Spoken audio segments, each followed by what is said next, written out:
Boa noite.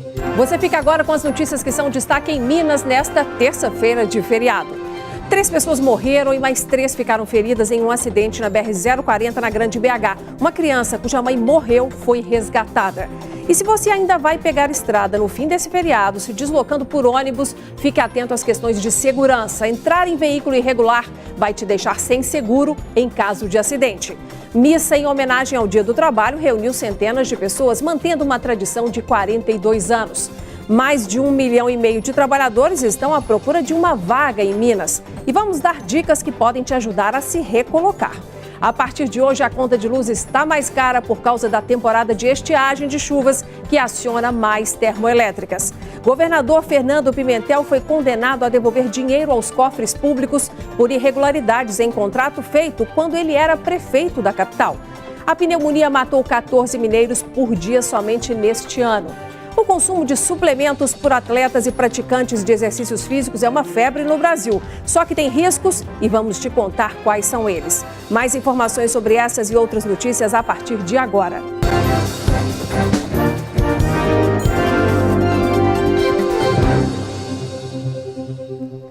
O muro de um templo religioso que fica no bairro Mantiqueira, na região de Venda Nova, em Belo Horizonte, desabou no fim da tarde desta terça-feira. As primeiras informações dão conta que há pelo menos 9 vítimas. 7 já foram socorridas e 2 permanecem ainda sob os escombros. 5 viaturas do Corpo de Bombeiros se deslocaram para o local e prestam atendimento neste instante. Cães farejadores também serão utilizados nos resgates. Novas informações a gente traz para você sobre esse caso ainda nesta edição. 3 pessoas morreram e outras 3 ficaram feridas em um acidente entre 2 carros na BR-040, ali pertinho da Lagoa dos Ingleses, a caminho de Itabirito, na região metropolitana de BH. De acordo com o Corpo de Bombeiros, as vítimas são um homem e 2 mulheres. Uma criança que seria filha de uma dessas mulheres que morreu foi resgatada. Ainda não se sabe o que teria provocado a colisão. As vítimas foram socorridas para o hospital pela concessionária responsável pela rodovia e o trânsito teve que ser fechado nos 2 sentidos, gerando mais de 4 quilômetros de congestionamentos.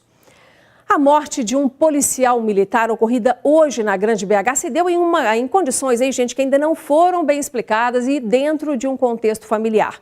O PM teria se matado com um tiro e a mesma bala teria atingido a mulher dele. Quem tem os detalhes é a nossa repórter Luciana Viana, que conversa conosco direto da nossa redação.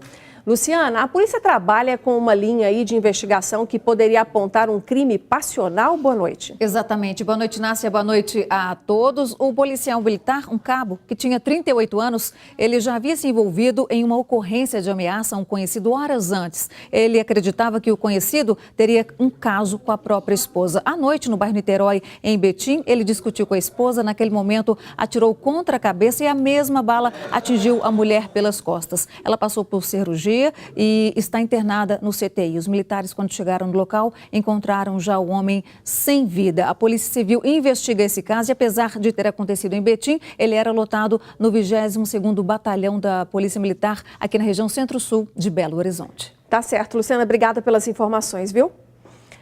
Uma missa em homenagem ao Dia do Trabalhador reuniu centenas de pessoas nesta terça-feira em Contagem, na Grande BH. A cerimônia é realizada há 42 anos e tanto atrai quem tem o que agradecer quanto aqueles que vão pedir alguma bênção.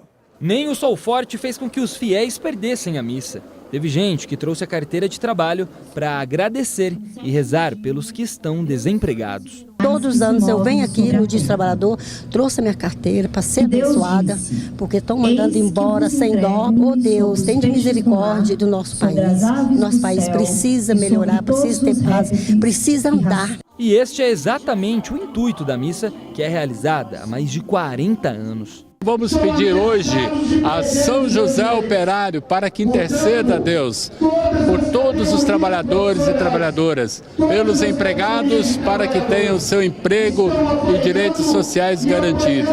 E pediremos sobretudo a São José para que todos nós, seja o povo trabalhador, seja aqueles que são constituídos de poder, nos empenhemos com sabedoria, com coragem e ousadia, para enfrentar essa dura realidade do desemprego de 13 milhões de pessoas no país.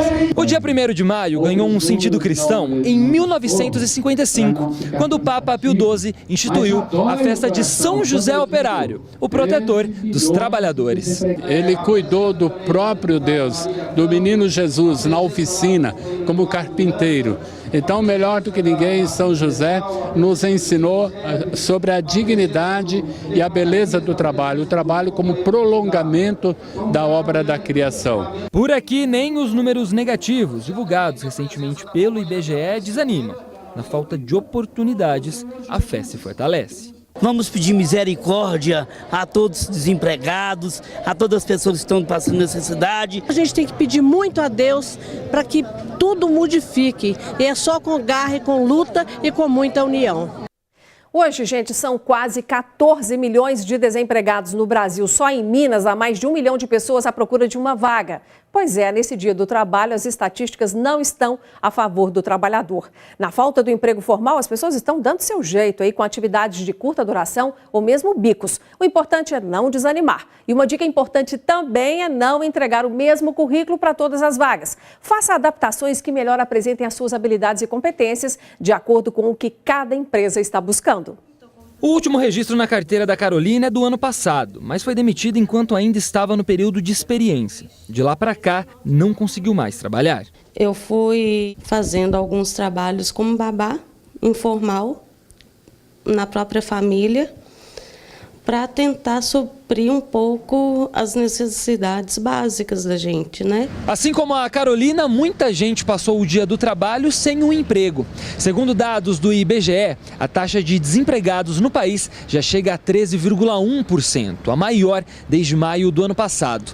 Só que em Minas Gerais, quase 1.200.000 pessoas procuram um emprego formal. Os números assustam e muita gente acaba desistindo. Esta especialista em carreiras lembra que é preciso ter calma e planejamento. Arrumar um emprego requer mais do que simplesmente disparar currículos. O mercado não está fácil, está difícil, mas existem oportunidades, né? Existem as movimentações dentro das empresas, existem as novas contratações de uma empresa de algum segmento que está crescendo. Então as pessoas precisam ficar atentas a essas oportunidades para saber aproveitá-las também. A Fernanda dá dicas simples, mas importantes para você se destacar no mercado de trabalho. Primeiro passo, a pessoa precisa saber o que ela quer. Então, ela consegue isso através do autoconhecimento. O que eu gosto, o que não gosto, que tipo de empresa eu gostaria de trabalhar e que tipo de empresa eu não trabalharia. Acionar também o networking, que é a sua rede de relacionamentos, é de fundamental importância. As pessoas que já trabalharam com você, amigos dos amigos, parentes. Então, se relacionar com as pessoas. Depois, ver um currículo, né? Como que está o meu currículo? Atualizar esse currículo de forma estruturada, colocar aquelas minhas qualificações, as minhas competências, os meus resultados e também personalizar o currículo para cada oportunidade que eu for mandar.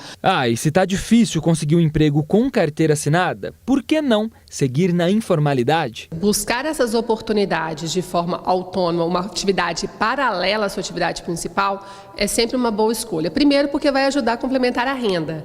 Mas hoje o mundo é digital, então tem muitas possibilidades de você utilizar a internet com baixos custos, né? Você tem todas essas novas tendências aí de ocupações de trabalhos colaborativos, onde você possa trabalhar e ter uma renda extra. E isso depois pode tornar como a carreira principal também. Por enquanto, a Carolina, assim como muitos brasileiros, está dando um jeitinho. Mas fica a esperança de que os próximos dias do trabalho sejam melhores que esse. A gente não pode perder a batalha, não.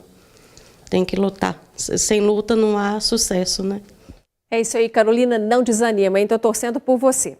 Gente, uma quadrilha especializada em roubos de cargas foi detida na manhã de hoje após uma perseguição feita por agentes da Polícia Rodoviária Federal, isso na BR-381, ali próximo a Santo Antônio do Amparo, região centro-oeste de Minas. O motorista se recusou a parar.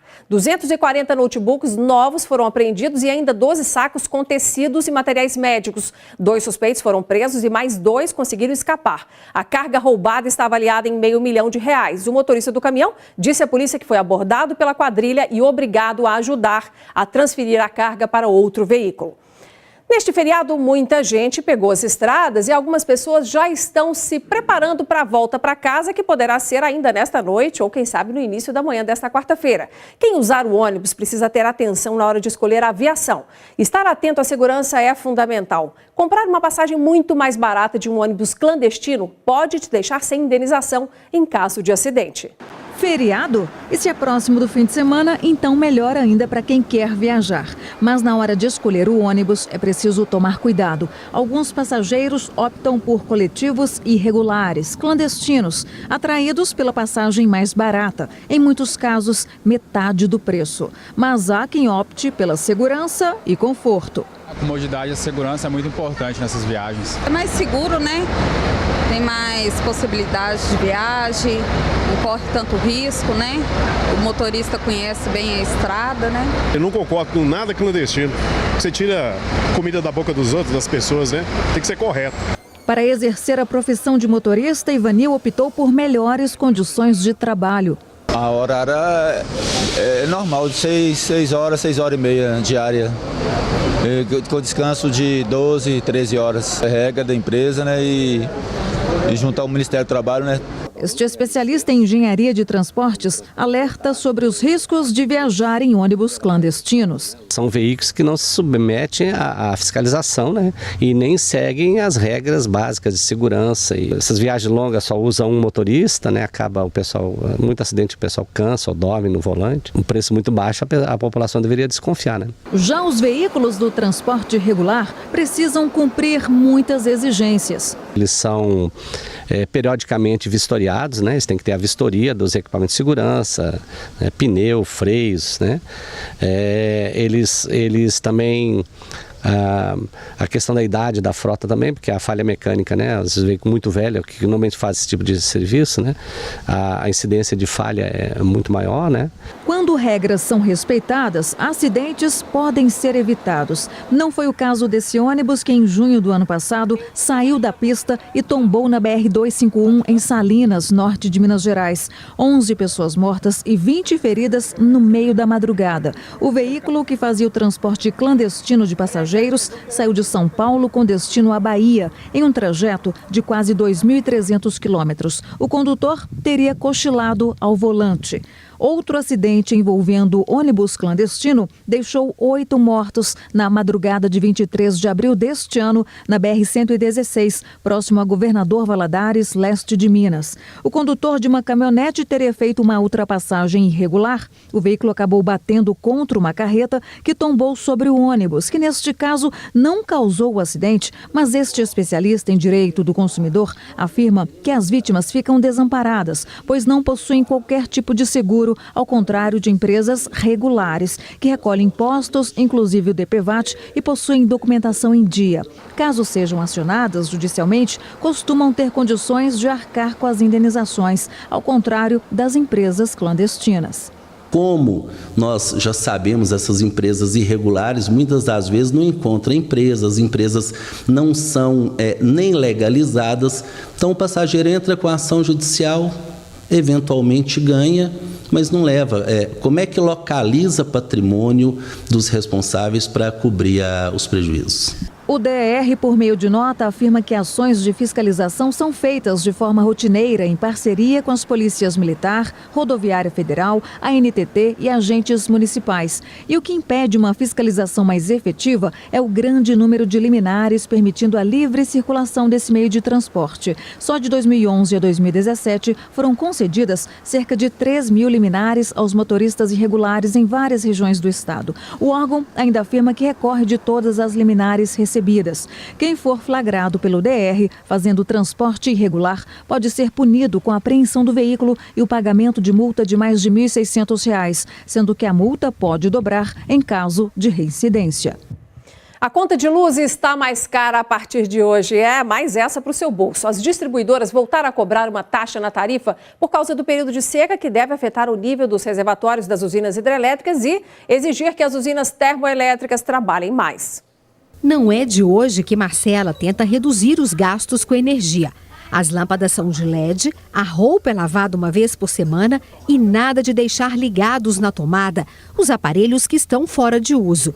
Mesmo assim, a conta ainda está alta, supera R$ 400 por mês. Um peso no orçamento. É geladeira lá em cima desligada, é televisão desligada, é ventilador desligado, tá mais fresco, nada de ar-condicionado. E a hora é de economizar mesmo. Em maio, a conta de energia elétrica volta a ter a bandeira amarela. Isso significa que haverá sobretaxa de R$ 1 para cada 100 kWh consumidos.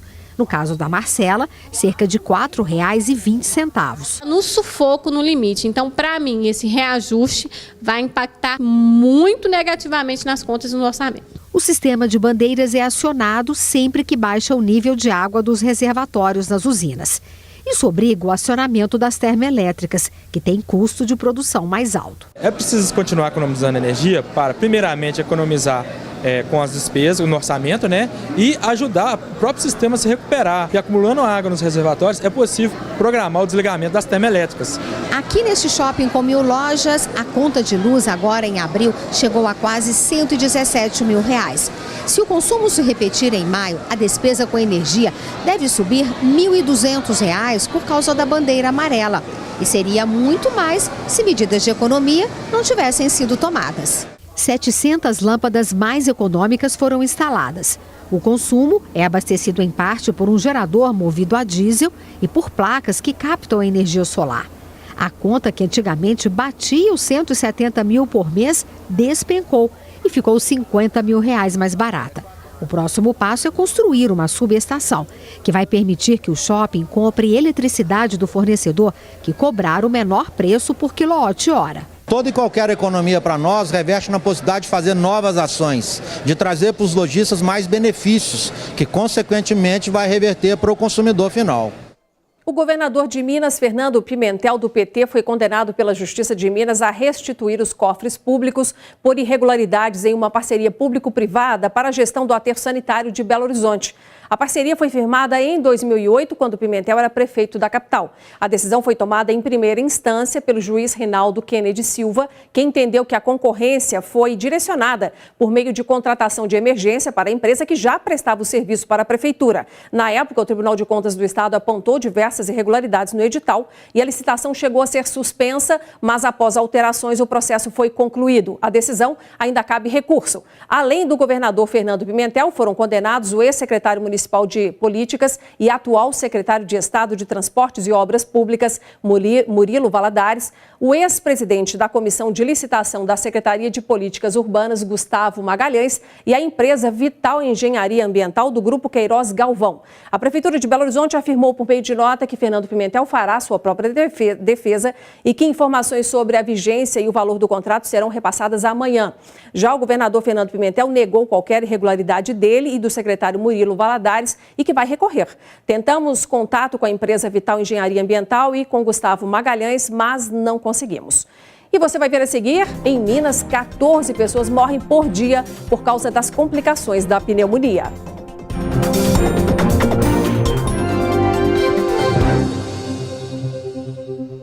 De janeiro a março deste ano, pelo menos 14 pessoas morreram em Minas vítimas de pneumonia.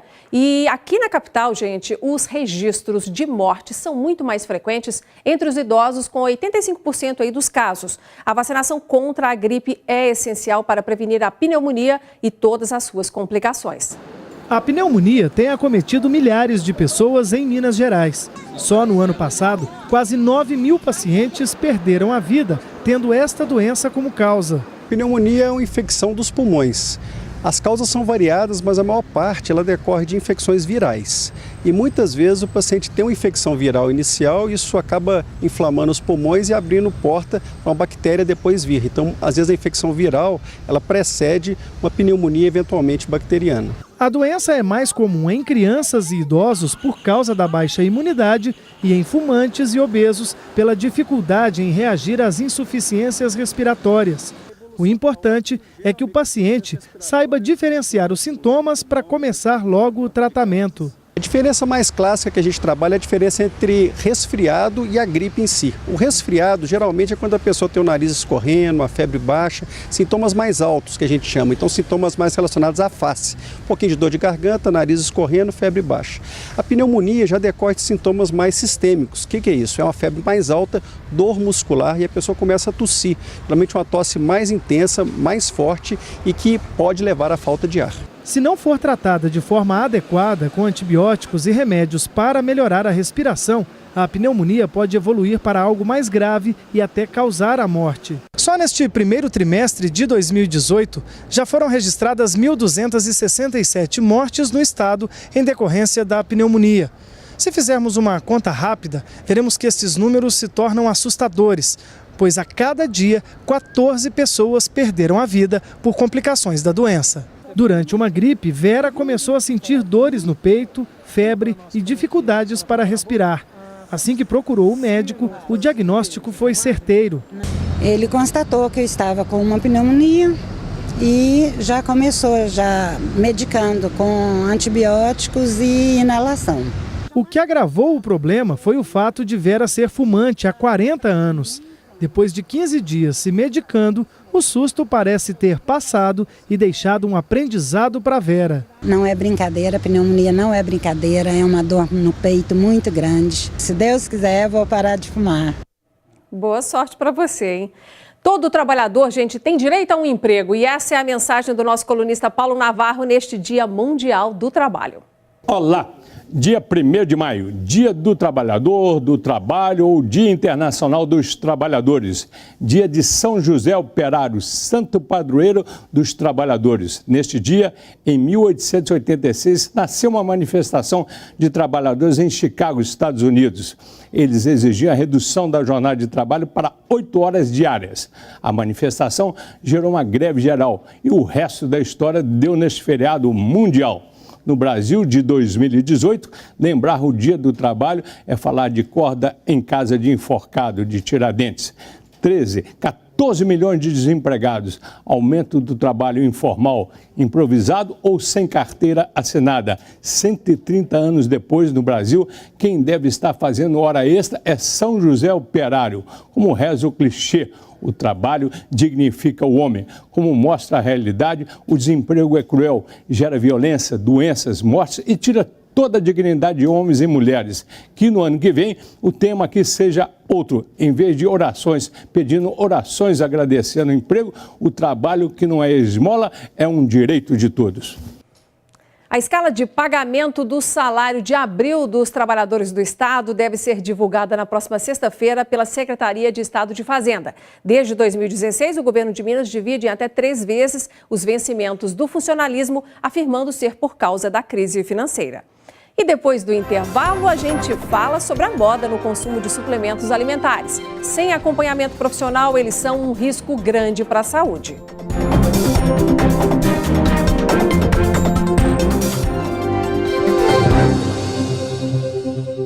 O Brasil é um dos países que mais consome suplementos alimentares. O setor de nutrição esportiva faturou mais de 2 bilhões de reais no ano passado. Esses produtos auxiliam nas dietas de quem pratica esportes ou de quem busca resultados mais competitivos nas academias. Só que ter acompanhamento médico é essencial para não errar na compra e, sobretudo, no uso. Isadora tem 25 anos e passou por uma mudança radical de vida, regrada à academia e dieta com suplementos alimentares. Aos 19 anos, sofria com a obesidade e resolveu mudar seus hábitos, chegando, inclusive, a competir em torneios de fisiculturismo. Eu emagreci 20 quilos para poder subir no palco, então só de estar lá, para mim, já era uma grande conquista. Além de eu comer muito, eu comia coisas saudáveis, eu comia besteira, então, tipo assim, a pele fica ruim, você não toma água o suficiente. Então, parece que a sua vida ganha uma cor diferente mesmo. Essa loja é especializada em suplementos esportivos. O proprietário espera um crescimento de 15% esse ano em relação ao ano passado e 21% em 2019. O mercado de suplementação é muito dinâmico, né? Nós temos produtos novos todos os dias sendo lançados aí pelas empresas. São grandes laboratórios, inclusive, que investem em pesquisa de novos produtos, né, e desenvolvimento daquilo que já existe. De acordo com a Associação Brasileira de Empresas de Produtos Nutricionais, em 2017 o setor de nutrição esportiva faturou mais de 2 bilhões de reais, um crescimento de 9% em relação ao ano anterior.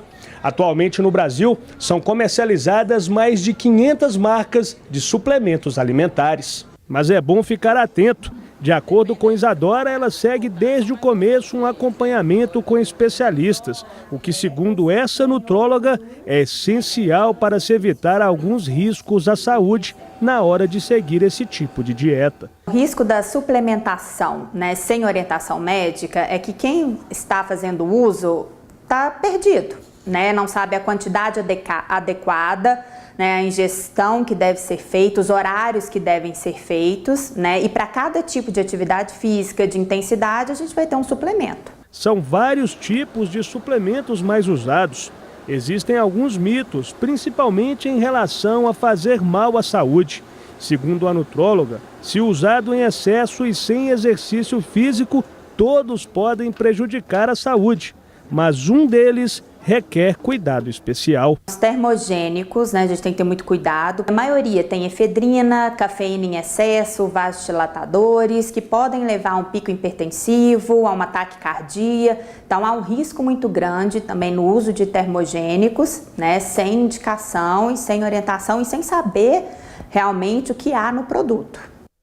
E uma última informação, o Corpo de Bombeiros continua trabalhando no resgate e no atendimento às vítimas do muro que desabou há pouco na região de Venda Nova, aqui na cidade de Belo Horizonte. Há pelo menos 9 vítimas no local que já foram resgatadas. Bom, 7 pessoas foram resgatadas nesse acidente e amanhã a gente traz mais detalhes para você. Bom, nosso jornal fica por aqui. Eu agradeço a sua audiência neste feriadão prolongado que termina hoje e amanhã a gente volta a se encontrar. Boa noite e até lá.